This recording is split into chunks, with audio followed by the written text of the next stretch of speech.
Alright, so we have the slip force. So what does the slip force look like? And once I show you what it looks like, then I will show you how you can perform this move. So first, so let's just say I would give it a quick shuffle, and I wanted to force the 7 of spades on you. I could just say, go ahead and stop wherever you like. So let's say you called out stop right there. I just take this, get rid of this, and you picked the 7 of spades because I forced it on you, and that is how you perform the slip force. Now, how to actually do it is a lot like the riffle force. It has a lot of the same components. I have already taught that force, but it doesn't include a break, which makes it really, really nice, because breaks are a lot of the time something that can be seen from certain angles, and this is something that doesn't have a break. It can still be seen, but it is a lot harder to detect, and it's a lot more impromptu. So first you want to know what the top card is. So let's not using add card. Let's use the 3 of diamonds.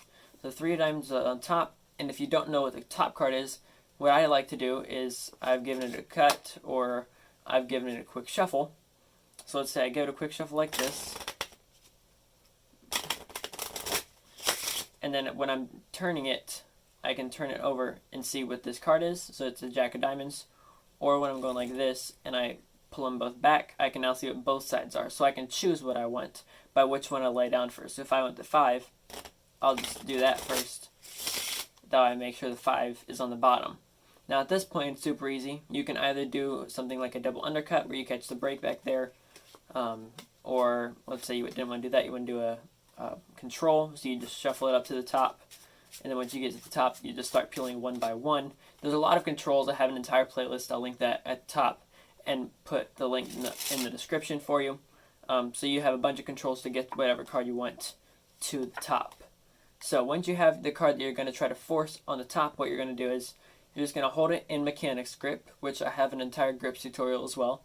And you're just going to riffle down the side like so. So just take it from here from the corner and riffle down the side like you would, and then riffle force. Once you get to where they call stop, you're going to come over with your right hand with your thumb on the bottom and your middle and ring fingers on the top. The thing is though, what they're going to think is happening is you're taking off this entire packet. What's actually happening is you're taking these 3 fingers, your middle, ring, and pinky on your left hand, and you're pulling this top card off, and you're keeping it here, just like you would in a Cardini change, which is a really fun color change, extremely visual. So you're going to take it here, and as you're pulling this off, you're going to leave this card here. So as you can see, this is just coming off the side, and this is where you're at now, and this card then stays, it drops back on top. It basically aligns itself. You can either just hold this or give it to the spectator, whatever you want to. I usually like to just turn over their card or just hand it out to them like this. So let's just go over it one more time. You don't have a card yet, so the cards have been all mixed up by the spectator. You get it back, and I see that, well, one of them is an add card, so I want the 10. Place that down first, give it a quick shuffle, do a quick control to the top of the deck. So now you have it on top. Then you do the riffle, call out stop, grab it, slide it off the top, and then it's theirs. The thing you do want to make sure for is that sound. You did hear this when it pulled out, you heard. You don't want to do that. You want to make sure that you're not applying too much pressure, because if you do, you get that nasty sound, this nasty pop. You just want to be able to pull it out, and what I usually like to do is do a little bit of a wrist kill. Now a wrist kill is when you're here, you've done it, and you turn your wrist over like this. Now, I'm not going to do a full wrist kill. That will not look natural. If it doesn't look natural, the spectator gets suspicious, and then it ruins how it looks. Now, if the spectator gets suspicious of a force, in their mind it is already a force, and it's already over. You want to make it look natural as much as possible. So it's here, pull it. I usually turn it about halfway, or if they're straight on, or a little bit to the left. If they're about that way, I might turn it a little bit farther, or you can just use your hand to block it as you're going. So it's here. If they're on this right side here, I'm probably just going to move my right hand forward to try to block their view for a split second. You don't want to block it for long. You just want to block it for long enough that they don't see the card when it's sliding. So it's here like this if they're on that right side, and you can say, you can just point to them and it misdirects them, blocks them for that little brief space where you need to block them, and then you can hand them their card. Now usually what I like to do once I've forced the card, so because you already know the slip force now, is I let them take whatever card their card is. So let's say it is the 8 of diamonds.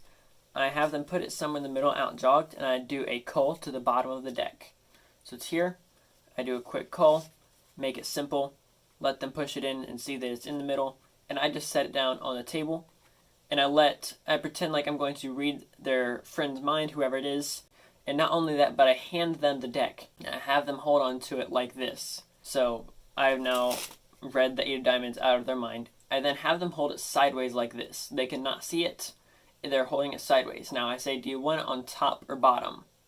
If they say top, I have them turn their hands over this way. Okay, so they're holding it here. If they say top, they turn it this way, and they open their hand and it's there. If they say bottom, I turn their hands this way, and now it's on the bottom. So it's a really fun way to use the Magician's Choice and still get the choice that you wanted after doing your slip force. So slip force happens, you do then the cull, which I do have a tutorial for. It's here. You've now culled it to the bottom after pushing that in. Have them hold their hands here like so. Top, bottom, and you've now completed your quick mentalism routine. Super beginner, but it still works, and it is a really fun one. It's really impromptu, and you don't have to have a set up deck. You can just go out, borrow someone's deck of cards. Doesn't matter how many cards they have, and you can completely work on this magic trick completely impromptu. So if you do like these types of tricks, make sure to subscribe to the channel, give this video a thumbs up while you're at it, and ring the bell after you've subscribed. You can pick up these cards in the description if you like them for 15% off. And I'll catch you guys in the next one. This is Card Perfect, signing off.